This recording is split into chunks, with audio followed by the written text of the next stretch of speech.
Olá, eu sou Sérgio Everton. Começa agora o programa que vai te deixar por dentro dos projetos de lei que estão em andamento no Parlamento Paulista e também dos que já viraram lei. Aumentar o número de doadores de sangue no estado de São Paulo, principalmente no período de frio e férias. Esse é o objetivo da campanha Junho Vermelho. E um projeto de lei aqui na Assembleia planeja integrar essa campanha ao calendário oficial de eventos do estado. Veja só. Um gesto que vale muito. Uma doação de sangue pode ajudar em até 3 tratamentos. Sangue serve para tratar algumas situações em alguns pacientes. Ele serve como tratamento de apoio em algumas situações e às vezes serve como tratamento em hemorragias importantes. Você precisa repor isto. Então, diferentes situações médicas necessitam de sangue como medida terapêutica. Então, obviamente, o sangue ainda não é produzido de maneira artificial, então a importância da doação é que alguém precisa ir a um serviço, estender o braço e doar sangue. A Organização Mundial da Saúde recomenda que de 3 a 5% da população seja doadora de sangue. Mas no Brasil, os números não são bem esses. O índice é de 1,9%, muito abaixo do recomendado. De acordo com a Secretaria Estadual de Saúde, São Paulo é responsável por 25% do sangue coletado no país. São mais de 850 mil bolsas por ano. Mas nos meses de junho e julho, época de férias e inverno, esse número cai e muito. Mais do que uma situação circunstancial de uma época do ano, por exemplo, frio, época de viagem, as pessoas deveriam ter a consciência da importância da doação de sangue. Alguém vai precisar de transfusão. Então, se eu tiver a consciência de que eu vou doar 1 ou 2 vezes por ano, independente se eu tiver um amigo, se estiver existindo uma campanha, isso é o mais importante, a cultura e a conscientização da importância da doação de sangue. Pensando nisso, o Movimento Nacional Eu Dou pelo Brasil promove a campanha Junho Vermelho, época em que diversos monumentos da capital paulista ficam iluminados. O objetivo é incentivar as doações de sangue nesse período em várias cidades do país. É incentivo, né? Ajudar as pessoas a salvar vidas. Como eu estudo na área, eu sei a necessidade da doação de sangue e se as pessoas se conscientizarem nisso, que doem também. Para apoiar a causa, o deputado Igor Soares, do PTN, criou o projeto de lei 945 de 2015. Nele, o Junho Vermelho passa a integrar o calendário oficial de eventos do estado de São Paulo. Apenas 2% do povo brasileiro, isso é um dado da Organização Mundial da Saúde, só 2% realizam doação de sangue. Nós precisamos aumentar esse número e com campanhas como o Junho Vermelho, são campanhas que realmente vão trazer informações à população e, se esse projeto for aprovado, o Estado de São Paulo terá como garantir campanhas, conscientização da população, apoio a campanhas também municipais, das prefeituras municipais, para que a gente tenha neste mês um mês de reflexão, um mês que a gente possa ter, como realmente um mês que a gente possa doar um tempo, doar o sangue para salvar uma vida. A campanha será realizada por meio de ações dos órgãos públicos estaduais e municipais em cooperação com a iniciativa privada. Os interessados em doar sangue devem comparecer a um dos 120 postos de coleta do estado, levar um documento original com foto, ter entre 16 e 69 anos e pesar mais de 50 quilos. Um projeto de lei em discussão aqui na Assembleia Legislativa autoriza o governo de São Paulo a criar repúblicas para idosos de baixa renda em todo o estado. Veja a proposta. A estrutura da população brasileira já passou por diversas mudanças. Houve momentos da história em que tivemos crescimento natural acelerado, com o número de jovens maior do que o de idosos. Em outros, houve queda no crescimento natural e daí por diante. Com a diminuição das taxas de natalidade, nossa população começou a envelhecer aos poucos. De acordo com estimativas elaboradas e divulgadas pelo IBGE, Instituto Brasileiro de Geografia e Estatística, o número de idosos vai aumentar. Por volta do ano de 2050, haverá no Brasil 73 idosos para cada 100 crianças. E ser idoso no Brasil custa muito caro, ainda mais se for morar em casas de repouso ou precisar de cuidados especiais. Paga aluguel. De repente, com a bolha imobiliária, o aluguel deste imóvel subiu 130%. Não tem como não repassar. E daí tem outros custos que são repassáveis, mas tem umas coisas que não dá. Então a gente vai fazendo o possível para ir tocando. Qualidade, né? Que é muito difícil, é muito difícil. A parte mais complicada que a gente tem é exatamente o pagamento das mensalidades, porque as aposentadorias não são altas e os filhos, praticamente 90% das vezes, têm que entrar com alguma coisa. Então, pega a aposentadoria e completa alguma coisa para que manter. Casas de repouso podem sair de 3 a 8 mil reais mensais. Já quem cuida do idoso em casa não gasta menos de 3 mil reais por mês. Por conta disso, o governo do estado vem criando programas para atender as necessidades dessa parte da população. Temos 3 repúblicas já implantadas e temos mais do que as repúblicas. Nós temos hoje um conjunto de ofertas de serviços para a população mais idosa, que vem crescendo no estado de São Paulo, e mais do que crescendo, vem crescendo e vivendo por mais tempo. Então nós temos 2 fenômenos que acontecem, digamos, complementarmente. Nós temos hoje os idosos em maior quantidade e vivendo por mais tempo. O projeto de lei 1302 de 2014 do deputado Enio Tato do PT autoriza o Poder Executivo a implantar repúblicas para idosos de baixa renda no estado. Para isso, o governo poderá contar com parcerias com os municípios, conselhos municipais do idoso e órgãos de proteção.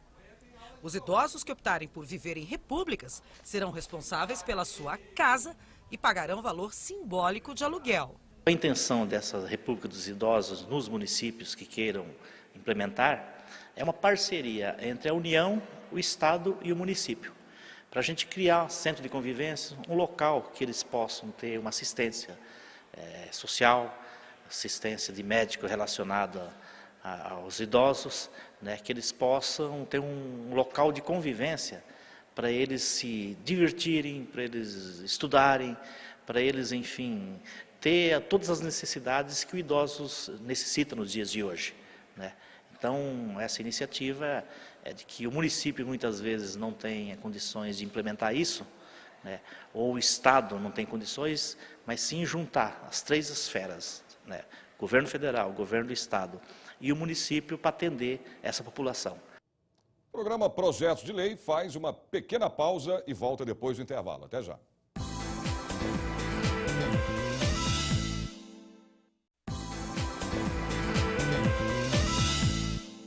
Um projeto de lei quer padronizar e ampliar o Banco do Povo Paulista para todo o estado de São Paulo. Olha aí. Selmi é esteticista há 10 anos e agora resolveu investir em equipamentos para melhorar o atendimento aos clientes e ganhar mais. Sem dinheiro, ela procurou o Banco do Povo para tomar empréstimo. É complicado você comprar um aparelho que custa 5 mil reais em 10 vezes, fica uma parcela muito alta, né? Fica inviável para mim, por exemplo, né, que eu sou dona de casa, né? Para mim é complicado. É o sonho de qualquer esteticista ter aparelhos, né? Porque te traz mais cliente, né? Crescimento, né?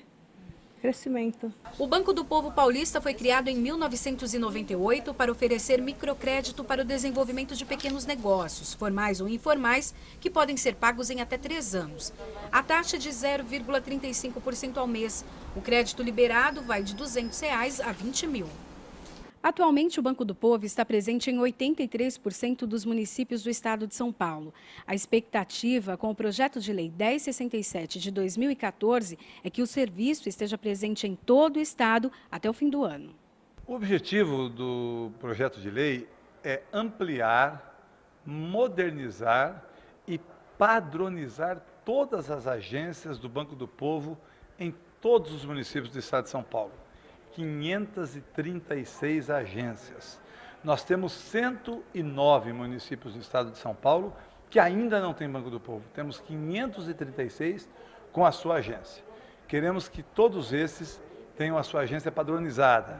É fundamental.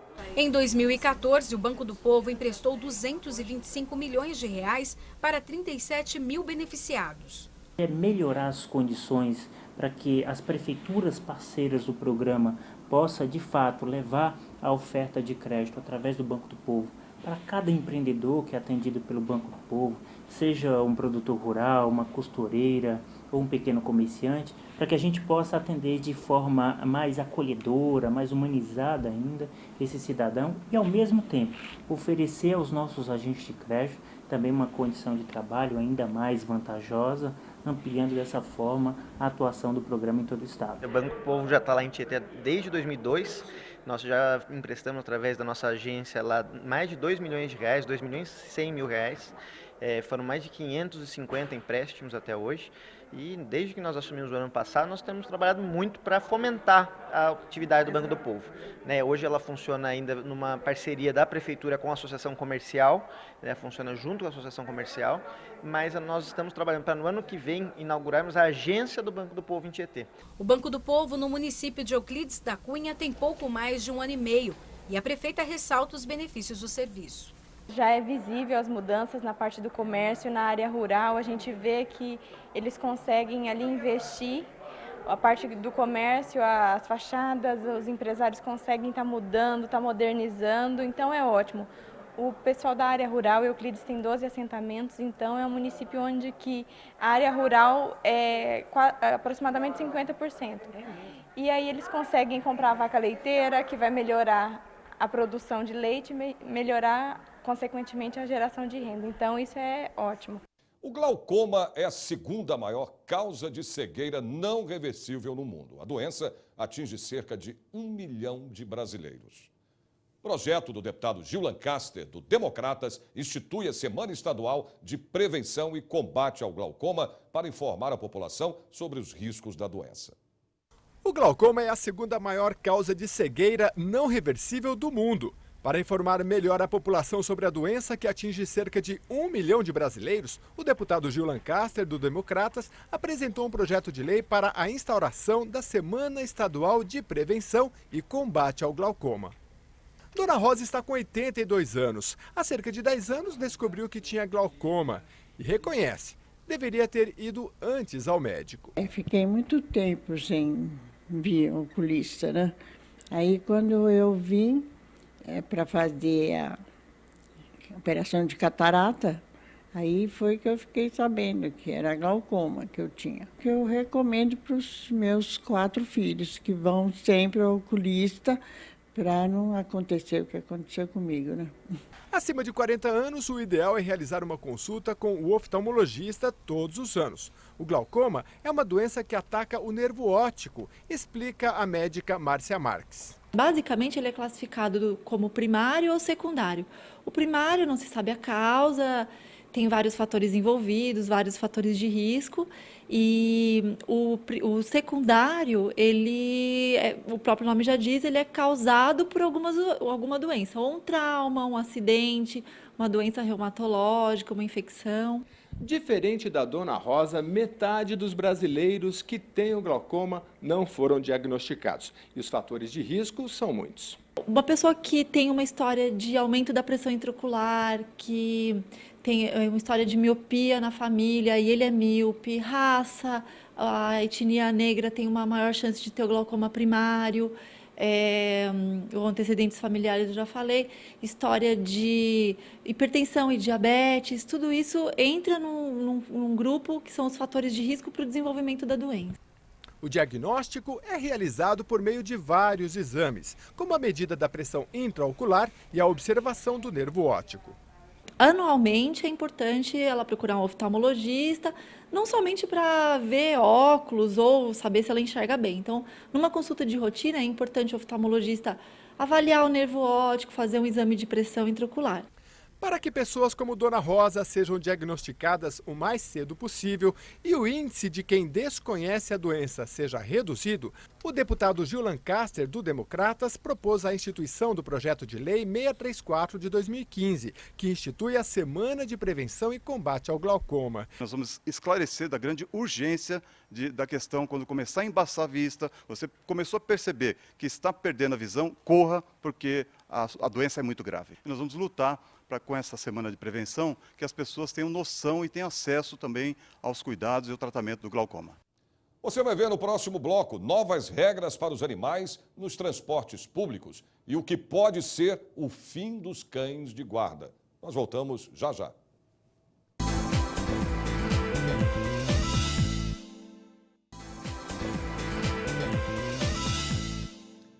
Projeto de lei aqui no Parlamento Paulista quer proibir o uso de cães nos serviços de segurança patrimonial.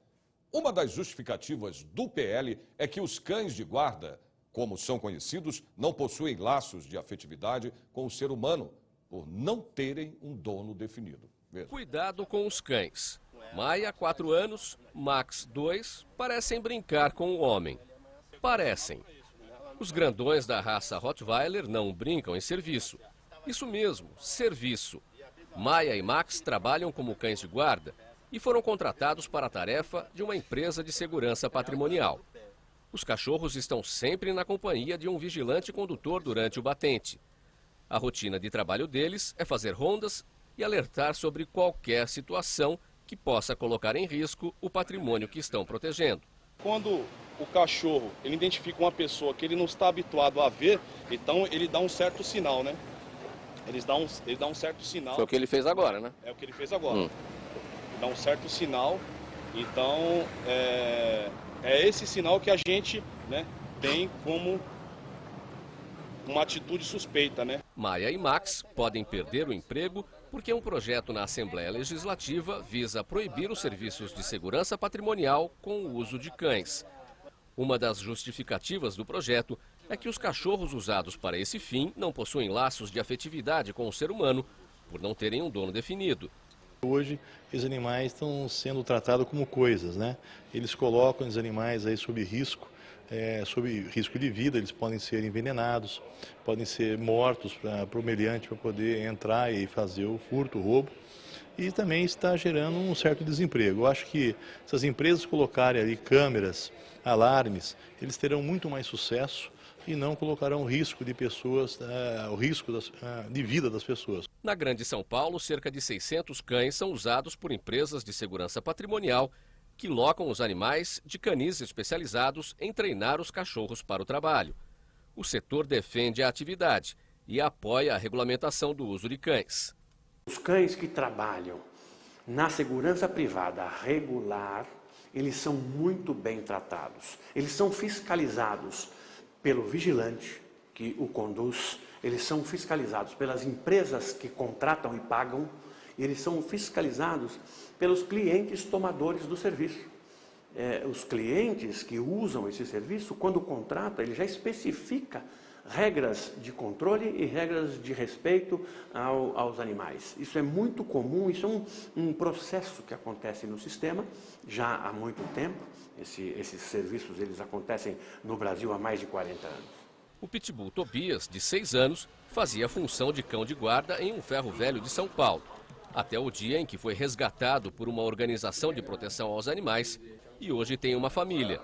Característica da raça, Tobias gosta de agradar e fazer companhia.